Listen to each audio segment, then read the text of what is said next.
आइए हम आज वचनों से सीखेंगे कि हम एक मसीही लोग या एक मसीही सेवक कैसा होना जरूरी है, हमें कैसा होना चाहिए। परमेश्वर के सेवक का जीवन कैसा होना चाहिए, आज हम लोग इनके बारे में सीखेंगे। बाइबल हमें क्या बताती है कि एक परमेश्वर के दास, एक परमेश्वर के सेवक का जीवन कैसा होना जरूरी है। आइए हम लोग बाइबल में से निकालेंगे पहला तीमुथियुस उनका 4 अध्याय उनका 12 पद। पहला तीमुथियुस 4 अध्याय उनका 12 पद। फर्स्ट पॉइंट है कि एक सेवक का चरित्र अच्छा होना चाहिए। एक सेवक का चरित्र अच्छा होना चाहिए। जो परमेश्वर का सेवक है, जो परमेश्वर का दास है, उनका जो चाल चलन, उनका चरित्र वह अच्छा होना चाहिए। आइए हम इस वचनों को पढ़ेंगे। किसी को मिलता है तो पढ़ने में अगुवाई करें। हम लोग देखते हैं पौलुस प्रेरित अपने दास, अपने सेवक, अपने चेले तीमुथी को लिखता है और वह उन्हें बताता है कि कोई तेरे जवानी को तुच्छ ना जानने पाए। यहां हम देखते हैं कि यह वचन चरित्र को दर्शाता है कि कोई तेरे कार्य को तुच्छ ना जाने। जहां तू कार्य कर रहा है वहां लोग तेरा आदर करें, तेरे बातों को माने, कोई तुझे तुच्छ ना जाने। यहां पर हम साफ साफ पढ़ते हैं कि पौलुस प्रेरित तीमुथी से कहता है कोई तेरी जवानी को तुच्छ ना समझने पाए, पर वचन और चाल चलन और प्रेम और विश्वास और पवित्रता में विश्वासियों के लिए आदर्श बन जाए। यहाँ पर हम लोग बहुत से बातों को सीखते हैं। यहाँ लिखता है वचन, चाल चलन, प्रेम, विश्वास, पवित्रता में विश्वासियों के लिए आदर्श बन जाए। यहाँ हम लोग सीखते हैं और पढ़ते हैं कि एक सेवक का जीवन में ये सब बातें होना बहुत जरूरी है। एक सेवक के जीवन में ये बातें होना बहुत जरूरी है। पहला बात है परमेश्वर का वचन। वचन जो परमेश्वर का वचन है वे एक सेवक के जीवन में रहना बहुत ही आवश्यक है। यदि एक सेवक के जीवन में परमेश्वर का वचन नहीं है तो हमारा विश्वास अधूरा है। हमारा विश्वास अधूरा है और हम परमेश्वर पर विश्वास नहीं करते। क्योंकि यदि हम पढ़ेंगे यूहन्ना 1:1 में तो वहां लिखा है आदि में वचन था और वचन परमेश्वर के साथ था और वचन परमेश्वर था। इसलिए एक सेवक के जीवन में वचन का होना बहुत जरूरी है। अगर आप हमारे और आपके जीवन में परमेश्वर का वचन है तो हम जान सकते हैं कि हम परमेश्वर से प्रेम करते हैं। इसलिए दाऊद अपने भजन में लिखता है, यदि हम पढ़ेंगे भजन संहिता उनका 119 अध्याय उनका 11 पद, वहां लिखा है मैंने तेरे वचन को अपने हृदय में रख छोड़ा है कि मैं तेरे विरुद्ध पाप ना करूं। सही में दाऊद परमेश्वर से कहता है मैंने तेरे वचन को अपने हृदय में रख छोड़ा है कि मैं तेरे विरुद्ध पाप ना करूं। यदि हम उनके वचन को अपने हृदय में नहीं रख छोड़ेंगे, अपने हृदय में नहीं लागू करेंगे, अपने हृदय में याद नहीं रखेंगे तो हम उनके विरुद्ध पाप कर सकते हैं। इसलिए हमें यह याद रखना है कि परमेश्वर का जो वचन है वह हमारे और आपके जीवन में होना बहुत जरूरी है और एक सेवक के जीवन में होना बहुत जरूरी है। यदि उसके जीवन में वचन नहीं तो वे विश्वास में कमजोर हो सकते हैं, वो विश्वास में कमजोर हो सकते हैं। इसलिए एक सेवक का जीवन में वचन बहुत ही आवश्यक है। एक सेवक के जीवन में वचन बहुत ही आवश्यक है। और दूसरी बात यहाँ सीखते हैं चाल चलन। हमारा जो चाल चलन है, हमारा जो व्यवहार है वह भी अच्छा होना चाहिए, अच्छा होना चाहिए, ताकि अपने चाल चलन के द्वारा यदि हम अच्छे चाल चलते हैं तो बहुत सारे लोग हमारे चाल चलन की ओर देखते हैं कि वह कैसा व्यवहार रखता है, वो हर एक लोगों से कैसा व्यवहार रखता है। इसलिए एक सेवक का जीवन में चाल चलन का रहना, अच्छा चाल चलन का होना बहुत ही जरूरी है। और तीसरी बात को हम सीखते हैं प्रेम। यदि हम परमेश्वर का सच्चा सेवक बनना चाहते हैं, तो यदि हम परमेश्वर के अच्छे सेवक हैं, तो हमारे जीवन में प्रेम बहुत ही जरूरी है। प्रेम बहुत ही जरूरी है। यदि हम एक अच्छे सेवक, एक अच्छे अगुवे बनना चाहते हैं, तो एक दूसरे के साथ प्रेम रखना बहुत ही जरूरी है। यदि हम एक दूसरे के साथ प्रेम नहीं रखते तो आपस में कभी हम एक नहीं हो सकते, कभी भी एक नहीं हो सकते। इसलिए हमारे जीवन में प्रेम बहुत ही जरूरी है। जैसा परमेश्वर पिता ने हमसे प्रेम किया, वैसे ही हम भी एक दूसरे से प्रेम करना है। हमें भी एक दूसरे लोगों से प्रेम करना है। इसलिए हम यहाँ देखते हैं प्रेम बहुत ही जरूरी है। आगे हम लोग प्रेम के बारे में देखेंगे और ही गहराई से, क्योंकि प्रेम जो है सेवा का जड़ है। यदि हमारे जीवन में प्रेम नहीं तो हम सेवा कभी नहीं कर सकते। इसलिए हम कह सकते हैं कि प्रेम सेवा का जड़ है। और चौथी बात सीखते हैं विश्वास। एक सेवक का जीवन में विश्वास का होना बहुत ही जरूरी है। यदि वो विश्वास नहीं करता कि प्रभु यीशु मसीह हमारे और आपके लिए संसार पर आया और हमारे और आपके लिए अपने आप को बलिदान किया, तो हम बेकार हैं। हमारे जीवन में परमेश्वर का कोई डर भय नहीं। इसलिए विश्वास बहुत ही जरूरी है।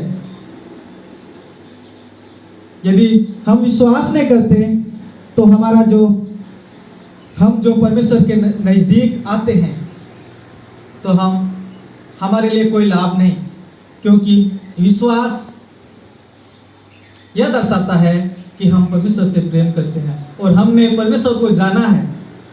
इसलिए एक सेवक का जीवन में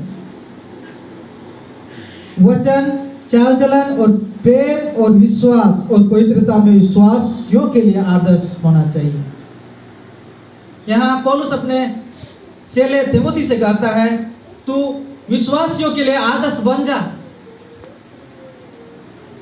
और कोई तेरी जवानी को तुच्छ ना समझने पाए।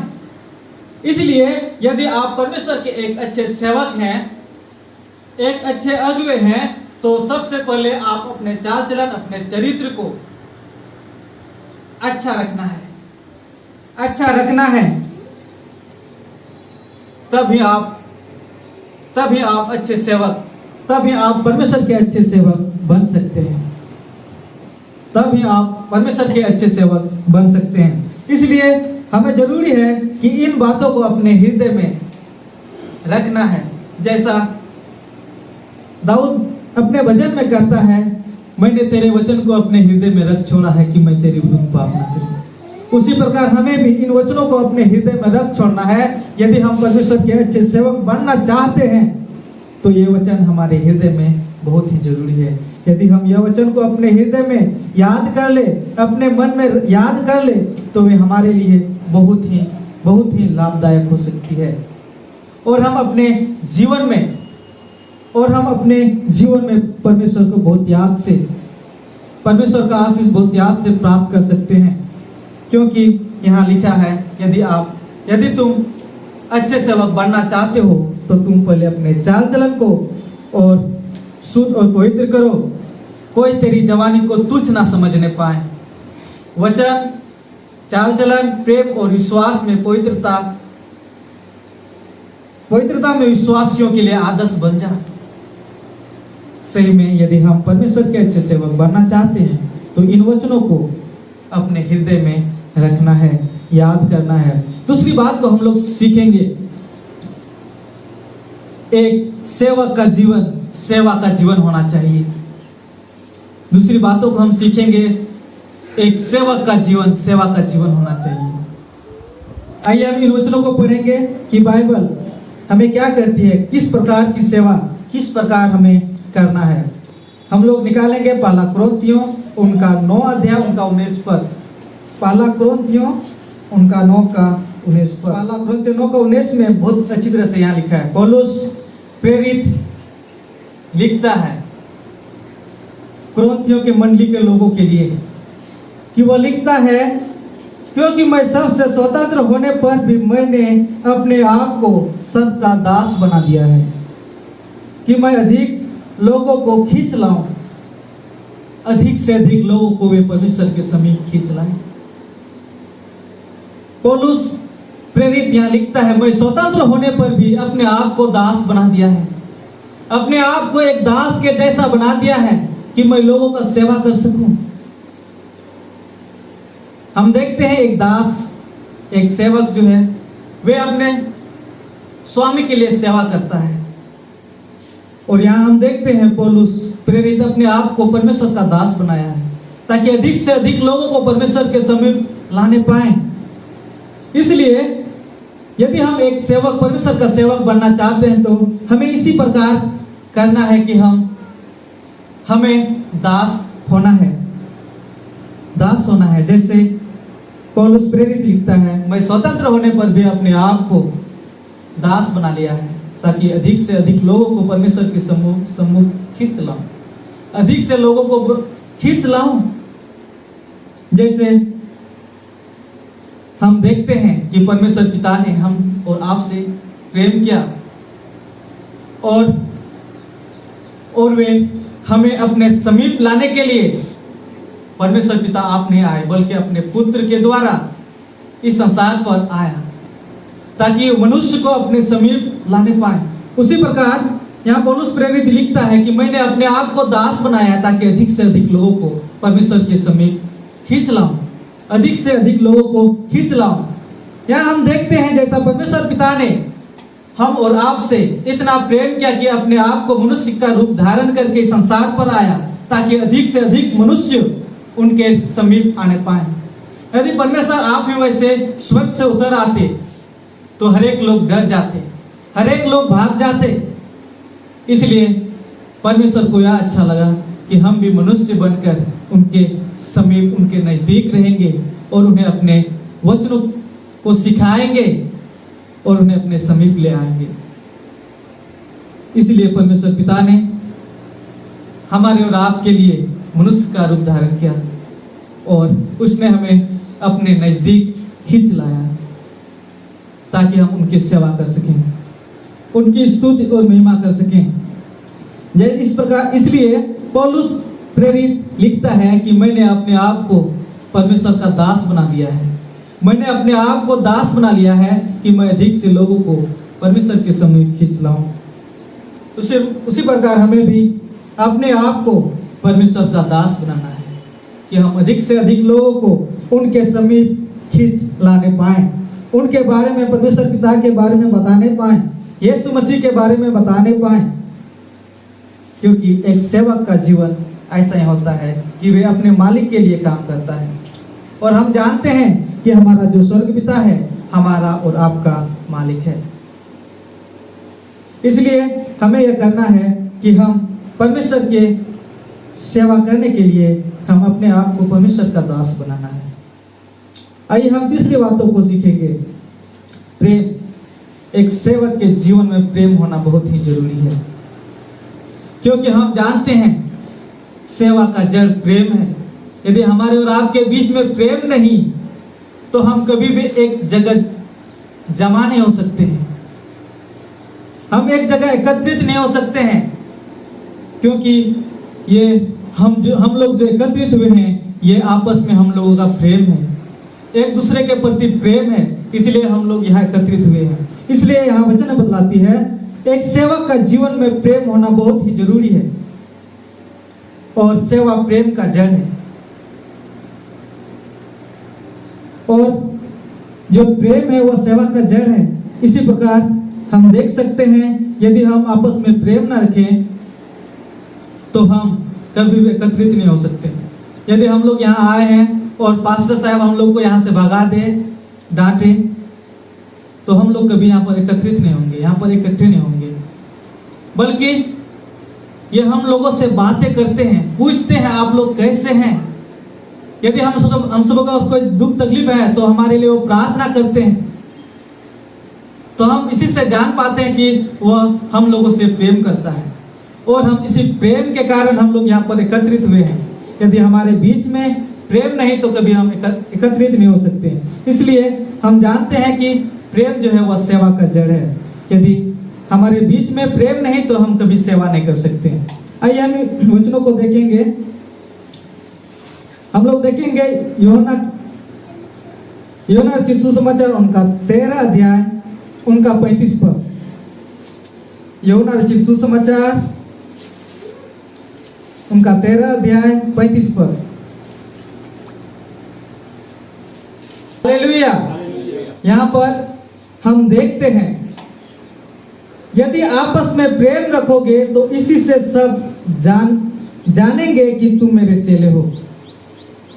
यदि हम आपस में प्रेम रखेंगे तो सब लोग ये कहेंगे, सेम यह परमेश्वर का दास है, ये परमेश्वर का चेला है, ये यीशु मसीह का चेला है। क्योंकि यीशु मसीह आप यहाँ कहता है, यीशु मसीह आप यहाँ कहता है, यदि आपस में प्रेम रखोगे तो इसी से सब जानेंगे कि तुम मेरे चेले हो। क्योंकि परमेश्वर पिता, क्योंकि प्रभु यीशु मसीह वो हमसे बेहद प्यार करता है, और उस प्रेम के खातिर ही उसने हमारे और आपके लिए इस संसार पर आया। इसलिए वो कहता है कि यदि तुम आपस में प्रेम रखोगे तो इसी से सब जानेंगे कि तुम मेरे चेले हो। क्योंकि हमारा जो यीशु मसीह है हम और आपसे बहुत प्रेम करता है, और उसी प्रेम के खातिर उसने अपने आप को बलिदान किया, अपने आप को कलवरी क्रूस पर बलिदान किया। आइए हम देखेंगे यूहन्ना उनका 3 अध्याय उनका 16 पद। वहां पर हम देखते हैं, क्योंकि परमेश्वर ने जगत से ऐसा प्रेम किया कि उसने अपना इकलौता पुत्र को दे दिया, ताकि जो कोई इस पर विश्वास करे वो नाश ना हो परंतु अनंत जीवन पाए। सही में हमारा परमेश्वर पिता है, पिता जो है उसने हमसे और आपसे नहीं बल्कि संसार के जितने लोग हैं हरेक से प्रेम किया। हरेक के खातिर उसने अपने आप को इस संसार पर लाया पुत्र के रूप में, ताकि हम उनके द्वारा उद्धार को प्राप्त कर सकें, ताकि हम उनके द्वारा उद्धार को प्राप्त कर सकें। इसलिए कहता है, जो कोई इस पर विश्वास करे वह नाश ना हो परंतु अनंत जीवन पाए। यदि हम लोग प्रभु यीशु मसीह पर विश्वास करते हैं कि उसने हमारे और आपके खातिर संसार पर आया और हमारे और आपके खातिर अपने आप को बलिदान किया, तो हम उद्धार को प्राप्त कर सकते हैं, तो हम उद्धार को प्राप्त कर सकते हैं। यहाँ हम देखते हैं प्रेम, प्रेम जो परमेश्वर ने हमसे और आपसे प्रेम किया। उसने अपने आप को हमारे और आपके लिए बलिदान किया, अपने आप को हमारे और आपके लिए दे दिया ताकि हम उद्धार को प्राप्त कर सकें। उसी प्रकार यदि हम भी परमेश्वर का सेवक होना चाहते हैं तो हम भी उसी प्रकार एक दूसरे के साथ प्रेम करना है, जैसा परमेश्वर पिता ने, जैसा यीशु मसीह ने हमसे और आपसे प्रेम किया, उसी प्रकार हमें भी एक दूसरे लोगों से प्रेम करना है। क्योंकि यदि हम प्रेम नहीं रखेंगे तो हम कभी सेवा नहीं कर सकते हैं। यदि हम एक परमेश्वर के अच्छे सेवक बनना चाहते हैं तो हमें प्रेम करना बहुत ही जरूरी है। आइए हम चौथी बातों को सीखेंगे। एक सेवक के जीवन में सबसे बड़ी बात यह है कि प्रार्थना का जीवन होना चाहिए। एक सेवक के जीवन में प्रार्थना का जीवन होना चाहिए। यदि हमारे और आपके जीवन में प्रार्थना का जीवन नहीं, हमारे और आपके जीवन में प्रार्थना का जीवन नहीं, तो हम व्यर्थ हैं। इसलिए हमें बहुत ही जरूरी बात यह है कि हमें प्रार्थना निरंतर करनी चाहिए, निरंतर करनी चाहिए। आइए हम पढ़ेंगे यूहन्ना की पत्री उनका 16 अध्याय उनका 24 पद। यूहन्ना 16 का 24।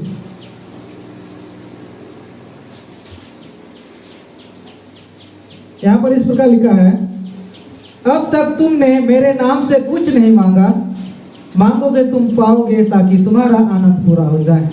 Hallelujah, hallelujah.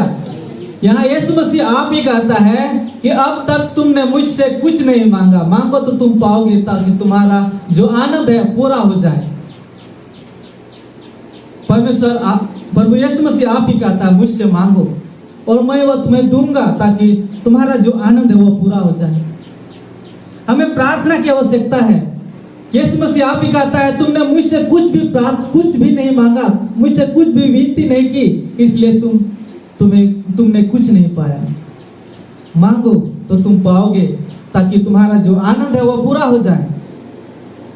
से में हमारे जीवन में प्रार्थना बहुत ही जरूरी है। यदि हमारे जीवन में हम मांगते हैं तो हम अवश्य पाएंगे, क्योंकि प्रभु यीशु मसीह आप ही कहता है मुझसे मांगो, मांगोगे तुम पाओगे, ताकि तुम्हारा जो आनंद है पूरा हो जाए। आइए हम एक सच्ची घटना को देखेंगे, जो उस स्त्री ने परमेश्वर पिता से मांगा और उसने उन्हें दिया। परमेश्वर पिता से मांगा और उसने उन्हें दिया। आइए हम इनके बारे में पढ़ेंगे। पहला सामुएल उनका 1 अध्याय 1 से देखेंगे। वहां पर हम देखते हैं कि एक पुरुष है जो और उनकी 2 पत्नियां हैं, 2 पत्नी है, और वह परमेश्वर का एक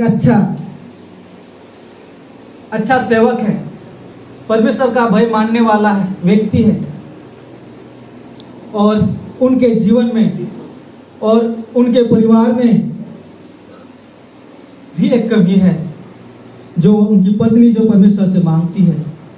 आइए हम यहाँ देखेंगे पहला सामुएल उनका 1 अध्याय 1 से लेकर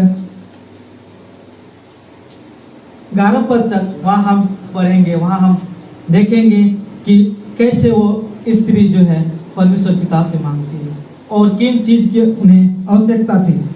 यहाँ हम देखते हैं कि अब्राहम शीलो में जाता था, तो वहाँ पर वे अपनी दूसरी पत्नी पनीना और उनके बेटे बेटियों को दान दिया करता था। और उनकी जो पत्नी थी हन्ना, पहली पत्नी, परंतु हन्ना को वह दूना दान दिया करता था, क्योंकि वह हन्ना से प्रीति रखता था, ताकि तो भी यहोवा ने उनकी कोख बंद कर रखी थी। यहाँ हम देखते हैं वो व्यक्ति जो है अपनी पत्नी हन्ना से बहुत प्रेम करता था, तो पर भी परमेश्वर ने उनके कोख को बंद कर रखा था और उन्हें कोई बाल बच्चा नहीं था। और इसी कारण परंतु उसकी जो सोच थी, जो स्वतंत्र थी, इस कारण से कि यहोवा ने उसकी कोख बंद कर रखी थी, उसे अत्यंत चिढ़ाकर बुढ़ाती रहती थी। वो हमेशा उन्हें चिढ़ाती थी और हन्ना को इसी बात का दुख था कि जो उसकी स्वतंत्र थी, उनकी जो सोच थी, वे हमेशा उन्हें चिढ़ाती थी, क्योंकि उनका कोई बच्चा नहीं था। और हम आगे देखते हैं, वह तो प्रतिवर्ष ऐसा ही करता था। और जब हन्ना यहोवा के भवन को जाती थी, तब पनीना उसको चिढ़ाती थी, इसलिए वह रोती और खाना ना खाती थी। जब वैसे ही प्रतिवर्ष जब वे लोग जाते थे मेल बलि चढ़ाने के लिए यहोवा के भवन में, ऐसे ही चिढ़ाती थी, क्योंकि उनका कोई बच्चा नहीं था और पनीना के तो बाल बच्चे बेटियां सब थे, इसलिए वो आनंद करती थी। लेकिन हन्ना को कोई पुत्र नहीं था, कोई बच्चा नहीं था, इसलिए वह बहुत दुखित थी, बहुत दुख में थी, और वह दुख के कारण रोती और खाना भी न खाती थी, क्योंकि उनकी जो स्वतंत्र थी उन्हें प्रतिवर्ष ऐसे ही चिढ़ाती थी। इसलिए उसके पति एलकाना ने उससे कहा, हे हन्ना, तू क्यों रोती और खाना क्यों नहीं खाती, और तेरा मन क्यों उदास है? क्या तेरे लिए मैं 10 बेटों से भी अच्छा नहीं? इस प्रकार एलकाना जो है अपनी पत्नी को समझाती थी। तब यहां देखते हैं आगे, तब शीलो में खाने और पीने के बाद हन्ना उठी। तब हन्ना खाना खाए, उनके बाद खाना खाने और पीने के बाद हन्ना उठी और यहोवा के मंदिर के चौखट के एक बाजू के पास एलियाजर कुर्सी पर बैठा हुआ था। वो मन में व्याकुल होकर यहोवा से प्रार्थना करने लगी और बिलक बिलक कर रोने लगी और उसने यह मन्नत मानी, हे सेनाओं के यहोवा, यदि तू अपनी दासी के दुख पर सचमुच दृष्टि करे और मेरी सुधि ले और अपनी दासी को भूल ना जाए और अपनी दासी को पुत्र दे, तो मैं उसे उसके जीवन भर के लिए यहोवा को अर्पण करूंगी और उसके सिर पर छुरा फिरने ना पाएगा। यहाँ हम देखते हैं कि वो यहोवा परमेश्वर से प्रार्थना करती है। यहोवा परमेश्वर से प्रार्थना करती है कि हे सेनाओं के यहोवा, हे सेनाओं के यहोवा, यदि तू अपनी दासी के दुख पर सचमुच दृष्टि करे और मेरी सुधि ले और अपनी दासी को भूल ना जाए और अपनी दासी को पुत्र दे।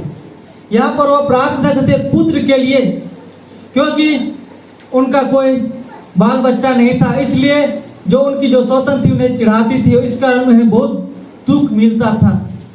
इसलिए वो अपने दुख को परमेश्वर के सामने रखती है और कहती है, हे सेनाओं के यहोवा, यदि अपनी दासी की प्रार्थना को सुने और उन्हें भूल ना जाए और अपनी दासी को भूल ना जाए और अपनी दासी को पुत्र दे, तो मैं उसे जीवन भर के लिए यहोवा को अर्पण करूंगी।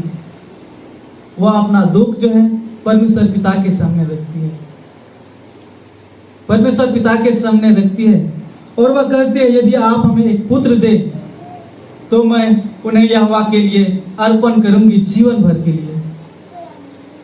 यहाँ हम देखते हैं कि वह स्त्री जो है हन्ना, वह परमेश्वर से प्रार्थना करती है, परमेश्वर से मांगती है। और यदि हम इस पद को देखेंगे तो हम वहां देखते हैं परमेश्वर उन्हें वह देता है। 20 पद में, तब हन्ना गर्भवती हुई और समय पर उसका एक पुत्र हुआ और उसका नाम शामूएल रखा, क्योंकि वह कहने लगी, मैंने यहोवा से मांगकर इसे पाया है। Hallelujah, hallelujah, hallelujah. वह कहने लगी, मैंने यहोवा से इसे मांगकर पाया है, इसलिए उसने उसका नाम शामूएल रखा। और यही शामूएल जो है अंतिम न्यायी, इस्राएलियों का अंतिम न्यायी था। और यही शामूएल जो है शाऊल राजा के लिए अभिषेक किया। यही शामूएल दाऊद को राजा के लिए अभिषेक किया, क्योंकि उस स्त्री ने परमेश्वर से प्रार्थना की, यदि आप हमें एक पुत्र देंगे तो मैं जीवन भर के लिए परमेश्वर को अर्पण कर दूंगी। और उसने इन्हें अर्पण किया और उसने उन्हें परमेश्वर के लिए दे दिया। से में हम यहाँ देखते हैं कि वह जो स्त्री वह परमेश्वर से मांगती है और वो उसे देता है। इसलिए हमें और आपको भी, इसलिए हमें भी मांगना है, क्योंकि यहाँ वचन बतलाती है, अब तक तुमने मुझसे कुछ नहीं मांगा, मांगोगे तुम पाओगे, ताकि तुम्हारा जो आनंद है वह पूरा हो जाए। जैसे हम देखते हैं वह स्त्री बहुत ही दुखित थी, वह हमेशा तकलीफ में थी, उनकी सौतन हमेशा उन्हें चिढ़ाती थी। उसने परमेश्वर से प्रार्थना की और परमेश्वर ने उनकी इच्छाओं को पूरा किया। इसलिए यीशु मसीह हमसे और आपसे कहता है कि तुम भी मुझसे मांगो, मांगोगे तुम पाओगे, क्योंकि तुम्हारा जो आनंद है वो पूरा हो जाए। हम यहाँ देखते हैं ये एक सच्ची घटना है, ये एक सच्ची घटना है। इसलिए हमें और आपको भी परमेश्वर से मांगना है, क्योंकि हमारा जो ये जीवन है प्रार्थना का जीवन है। यदि हम प्रार्थना करें तो परमेश्वर हमें सब कुछ दे सकता है। इसलिए एक सेवक का जीवन में प्रार्थना का जीवन बहुत ही जरूरी है। यदि आप परमेश्वर के सच्चे सेवक बनना चाहते हैं तो आपके जीवन में या हमारे जीवन में परमेश्वर से प्रार्थना करना बहुत ही जरूरी है। आइए हम अंतिम बातों को सीखेंगे। परमेश्वर और 5वीं बातें हैं, परमेश्वर की महिमा में बढ़ते रहना है। यदि आप परमेश्वर के सेवक हैं तो परमेश्वर की महिमा में बढ़ते रहना है। आइए हम देखेंगे वचन हमें इनके बारे में क्या बतलाती है। पहला पत्रस उनका 2 अध्याय 2 पद, पहला पत्रस 2 का 2 पद।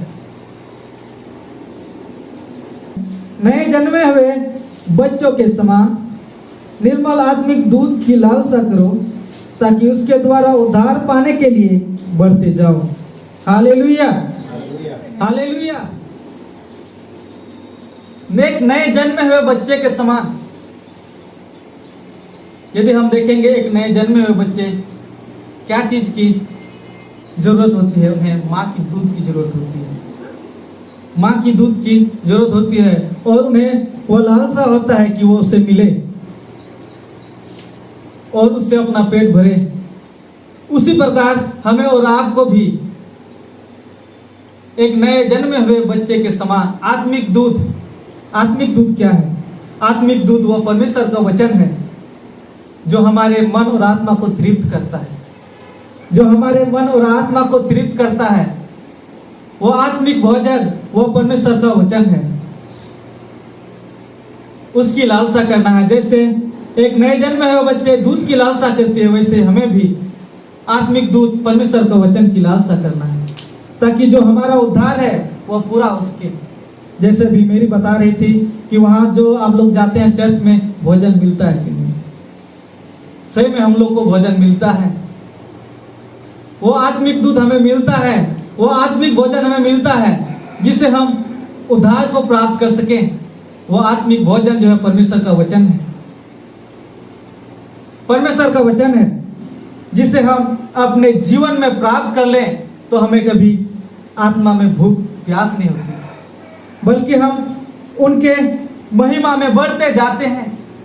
जिस प्रकार बच्चे अपनी माँ की दूध को पीकर अपने जीवन में बढ़ते रहते हैं, उसी प्रकार यदि हम परमेश्वर के वचन को अपने हृदय में रखते हैं, वो आत्मिक दूध की लालसा करते हैं, तो हम अपने जीवन में आत्मिक रूप से बढ़ते रहते हैं। उसी प्रकार इसीलिए हम यहाँ देखते हैं और सीखते हैं, यदि हम परमेश्वर के अच्छे सेवक हैं और उनके अच्छे सेवक बनना चाहते हैं तो हम परमेश्वर की महिमा में बढ़ना है। जैसा एक नए जन्मे हुए बच्चे दूध की लालसा करते हैं, वैसे हमें भी उन बच्चे के समान आत्मिक दूध की लालसा करना है जो परमेश्वर का वचन है, जिसके द्वारा ताकि उसके द्वारा उद्धार पाने के लिए बढ़ते जाए। यदि हमारे बीच में परमेश्वर का वचन नहीं, हमारे हृदय में परमेश्वर का वचन नहीं, तो हम आत्मिक में कभी बढ़ नहीं सकते, परमेश्वर के नजदीक कभी आ नहीं सकते। इसलिए हम वचन में देखते हैं, परमेश्वर के सारे हथियार बांध लो कि तुम बुरे दिनों में सामना कर सको। और परमेश्वर का वो हथियार वो वचन है जो हमारे और आपके आत्मिक जीवन को तृप्त करता है, मजबूत करता है। इसलिए यदि हम परमेश्वर के अच्छा सेवक बनना चाहते हैं तो हमें परमेश्वर की महिमा में बढ़ते जाना है। से में हमारा जो परमेश्वर पिता है वो हमसे और आपसे बेहद ही प्रेम करता है। और हमने देखा कि से में यदि हम परमेश्वर के अच्छे सेवक हैं तो हमारे चाल चलन, हमारे चरित्र अच्छा होना है। और जो गुण हम लोगों ने सीखा, वचन, चाल चलन, प्रेम, विश्वास और पवित्रता, ये हमारे जीवन में रहना बहुत ही जरूरी है। तब ही हम अपने चरित्र को सुधार सकते हैं और हम एक अच्छे व्यक्ति बन सकते हैं, एक नमूना बन सकते हैं। कोई हमारे जवानी को, कोई हमारे जीवन को तुच्छ नहीं जानने पाएंगे। और दूसरी बातों को हमने सीखा कि यदि हम एक दास बनना चाहते हैं, यदि हम परमेश्वर के अच्छे सेवक बनना चाहते हैं तो अपने आप को परमेश्वर का दास बना लें। और तीसरी बातों को हमने सीखा यदि हम परमेश्वर के अच्छे सेवक हैं तो हमारे जीवन में प्रेम बहुत ही जरूरी है। परमेश्वर के सेवक के जीवन में प्रेम बहुत ही जरूरी है। और चौथी बातों को हमने सीखा कि एक सेवक के जीवन में प्रार्थना की जीवन बहुत ही आवश्यक है और प्रार्थना के द्वारा ही हमारे हर एक कमी गति को हम पूरा कर सकते हैं। और पांचवी बातों को हमने सीखा कि हमें परमेश्वर की महिमा में बढ़ते जाना है। इन्हीं बातों के साथ मैं अंत करना चाहूँगा और बाकी समय यहाँ के पास्टर को सौंपना चाहता हूँ। सबको जय मसीह।